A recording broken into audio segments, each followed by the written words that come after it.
Rise up in the morning, smile with the rising sun, yeah. 3 little birds, yeah, sit by my doorstep, singing sweet songs, a melody so pure and true.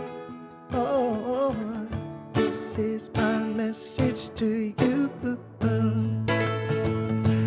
Don't worry, yeah, about a thing, 'cause every little thing is gonna be alright, yeah. Don't worry about a thing, oh, 'cause every little thing is gonna be alright, yeah. All right, I'll stop. I can keep going. Hey, we're not mad at you. We're not mad. Come on. There's something spiritual about Bob. Uncle Bob. Yeah. It's something spiritual when you sing his songs. Like, even when I was playing it, I was looking for some riffs. There's no need. There's no space for it. You don't need it. You don't need a bunch of singing with a Bob Marley song. That's why you know it's a spiritual thing. Yep.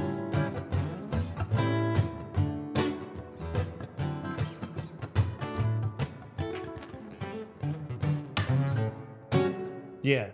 So, Bob Marley, you're a beautiful man, sir.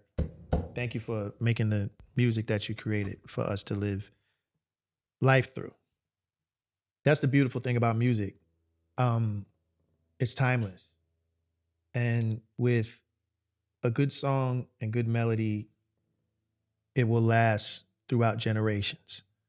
And it'll mean the same thing to a human being that has never lived the life that maybe Bob Marley's ever lived, but somehow the connection is still very much prevalent in that person. That's the beautiful thing about music. Shout out to Bob Marley. Yeah. R.I.P. Shout out to all the Marley brothers, Steven, everybody. Yeah. All of them. Take some water from my brand new custom sippy cup. You know what I'm saying? I think we should release these. You keep people hydrated. The custom on that note, fuel station. Got his name on there. They're rugged. And it's got a little magnet thing. And yeah, I think we should give these away. I think we should. We should give a couple away, huh? Yeah, we'll do that. The first, let's say 8, because that's my number. So the first 8. Mine's 9. All right. No, we do yours because it's your show, but I'm just saying that's kind of cool. Our numbers are back to back. Very cool. So yeah, you are a Leo, so that makes sense. I'm one better. Yeah, so whatever. So the first 8 people to comment under this particular video. What a bridge is. Yeah. What please do the please. Do not, no. The bridge. But a shout out to everybody who enjoyed our previous podcast with the amazing Eric Bellinger, who had a lot to say, and it was a great episode. And we talked specifically about bridges and the importance of bridges in songs, and that I guess struck a chord, no pun intended, with a lot of the viewers and the audience that watched the actual episode. And that's a good thing. Dialogue is always good. And everybody had their opinions about what songs have the best bridges. And listen, you can go on for a millennia and you still wouldn't tackle every song that had great bridges. It's just one of those topics. So, but yeah, anyway. And if you haven't seen it, jump on Shawn's Instagram, because him and Jimmy Jam had a moment about bridges, right? Yes, we did. What did you guys talk about on that? On that live that you guys went on? I mean, Jimmy pointed out that every song that's created does not require a bridge. But that's not what it was really, what we were really speaking of. It was more or less talking about the blatant removal of bridges. Yeah. Like, why? Like, for it to feel like it's not as prevalent in music anymore for some reason by a strange group of humans that are in the music business that preach this dogma. And the thing is that a bridge is a part of a song. And to tell any artist that they can't do something kind of negates the lifestyle of being an artist. An artist is supposed to do whatever they feel. Mm-hmm. And as Jimmy said, some songs don't require bridges. But if a songwriter or an artist wants to create a bridge, it should be just as received as a song without one. It's this segregation with music that I don't really understand. Like, and it's more so now than I think I've ever seen it in music creation. Like it's very strange. I always felt like a bridge was an opportunity for an artist to have almost a second hook. Yeah, okay. Right? Because the bridge is so notable. When you have a good bridge, it's almost like having a second course. Right? It is. For free. The bridge, if you were having a conversation, the bridge is the extrapolation. Yeah. It's in conclusion, what I'm really trying to say here, that I was trying to say in verse 1 and verse 2, is this. Right. So now I'm really going to send it home, and I'm going to really tell you that this is what this means. And the bridge is what takes the song to that apex, to that climax.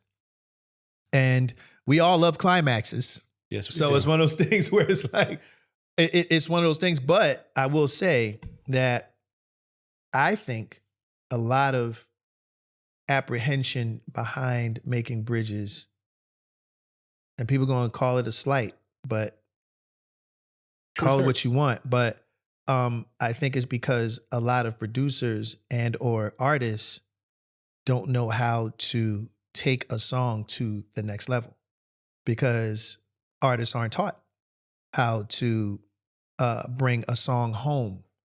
It's much easier that the song stays in a certain complacent status that it started from, where it doesn't make the artist work as hard, or it doesn't evoke any more energy from the singer to go and really send that song over the top. Prime example, obviously, it would be Bended Knee. When Wanye sings, swallow my pride, say I'm sorry, stop pointing fingers, the blame is on me. You hear the build up, right? You feel the same, don't ever let it go. Gotta believe, no, I don't believe it. I'm down on my knees. And Jimmy Jam and Terry Lewis, their genius asses, takes it to a modulation. Down on my knees, begging you, please come home. And Wanye just belts it and spreads wings and soars throughout the mountaintops. That takes a certain skill that a lot of singers don't have. This is not me shitting on anybody, but the reason why I say that is because there's very few artists that I've heard these days that have the ability to do it, because the songs don't provide it. Maybe I'm wrong. Prove me wrong. How about that? Prove me wrong. Prove me wrong. How about that? Meet me outside. That the artists that are not known for singing bridges can sing one. And then there it is. Everyone wins, because the listener will get something more from an artist that they didn't expect to get. They get more from the song, because now the song takes on a whole new personality, and it gives it a lot more soul, because again, an artist really has to sell a bridge in that vamping chorus. You have to make the listener believe that you really feel this way. And the evoking of emotion is required when it comes to that part of the song. That's why bridges are important. What do you think the hardest part is when it's coming to the songwriting process now, Shawn? When I think about it, and I think why maybe some of us old heads have a hard time, I think the structure is just different. The writing is different. Maybe we just don't relate to it as much. Is that what it is? Or, I used to think that was an issue, right? But I always refer to the music that my mother and my grandmother used to listen to, right? I didn't live back then. I don't know what the 40s or the 50s or the 60s was like. I was not around. Yet the songs are still poignant. They still hit.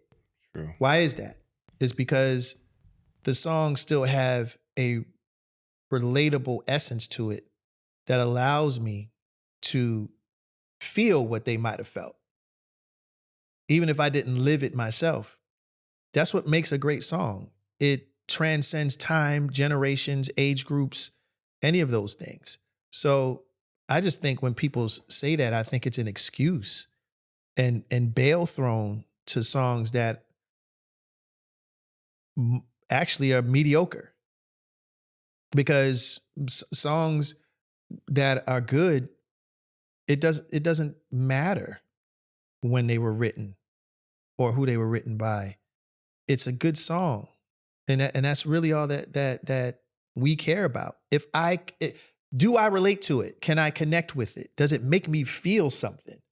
Like that doesn't have an age. So I think with a lot of these songwriters, they're just not connected to what makes great music. Just because you can sit and create sounds out of a keyboard, anybody can do that.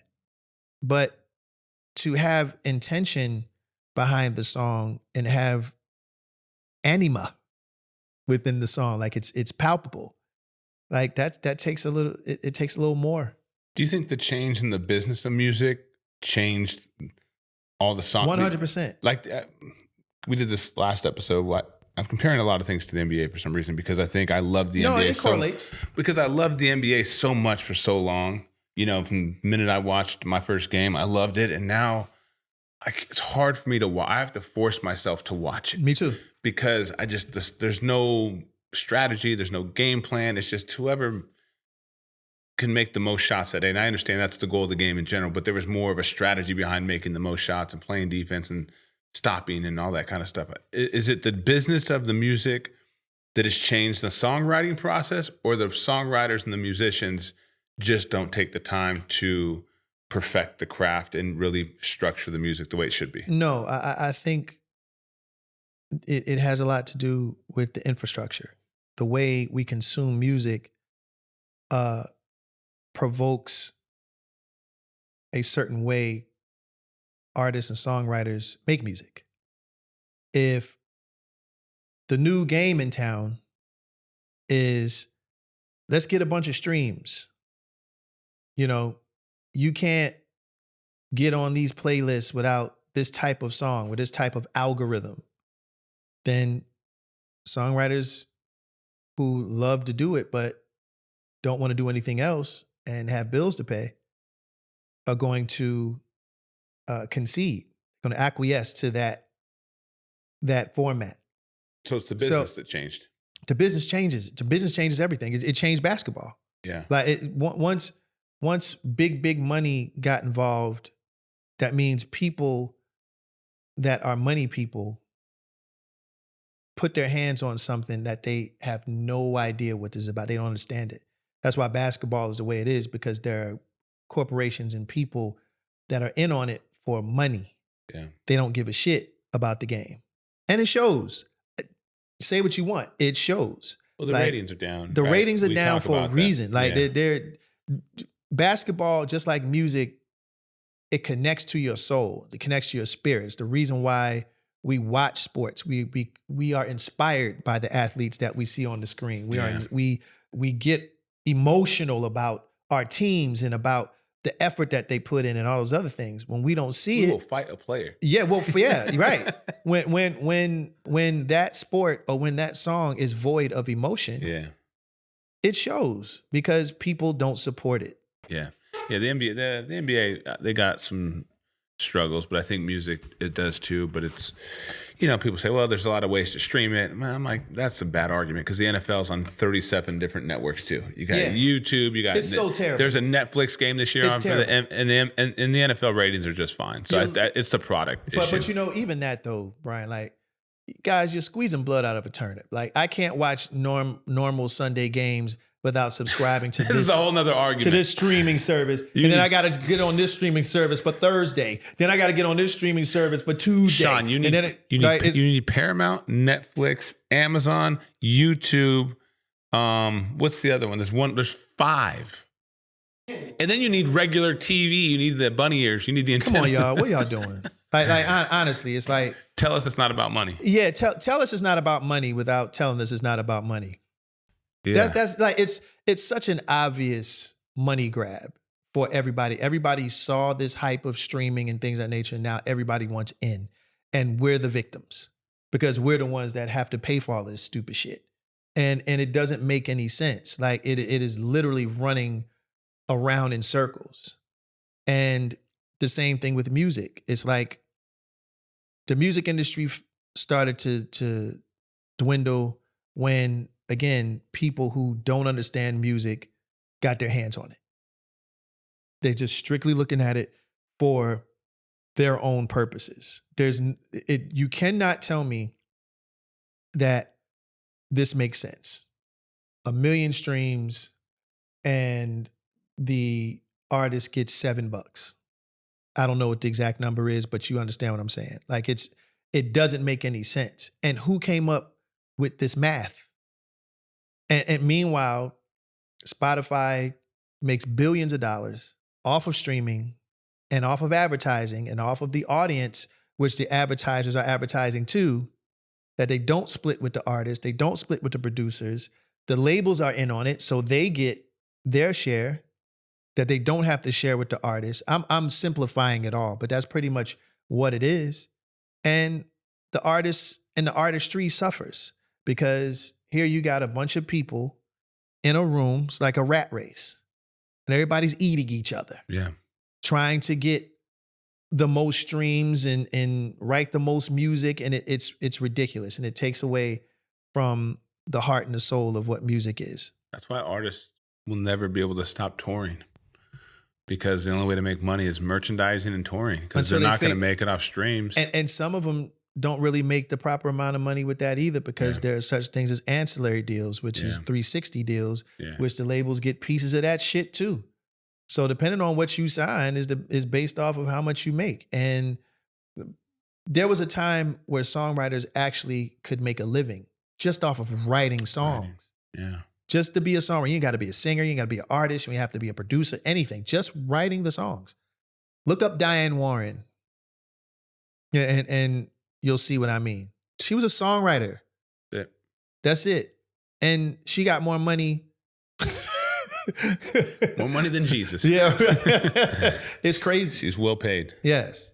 We can get out of here, I think, on this since there's a tour that just started that I hope I get to catch when it comes to LA, I think in November. And I brought them up earlier, Brandy and Monica. Is there a Brandy and Monica record that you've been playing or that you like to play?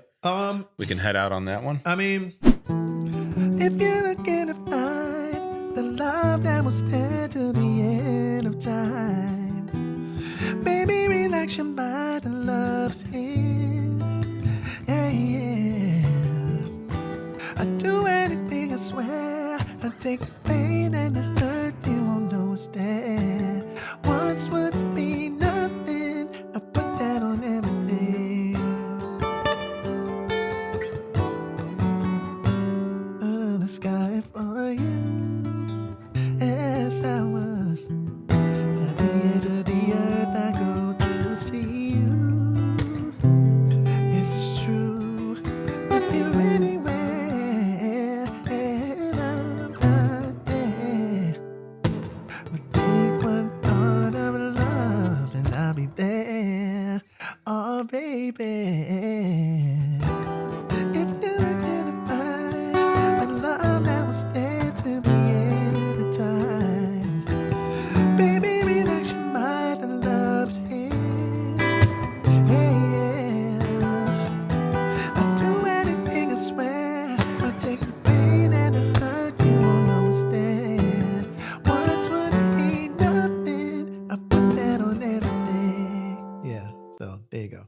I just kind of. What do you mean? That's Shawn. I think we take you for granted. I don't, Mateo definitely does, but I don't.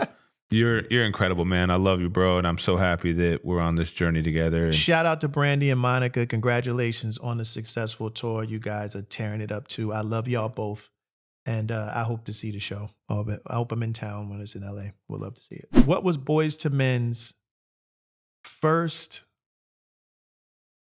song that we sang backgrounds for that was professionally released?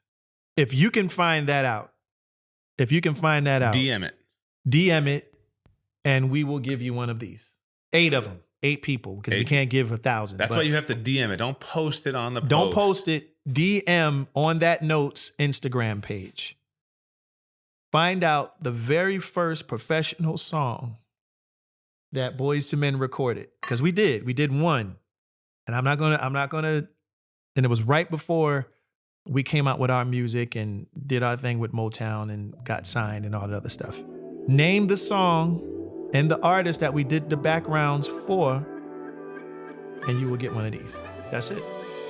Hey y'all, and that was On That Note. Hope you guys enjoyed it, and if you did, here's a couple more videos for you to check out. Do not forget to like, comment, and subscribe.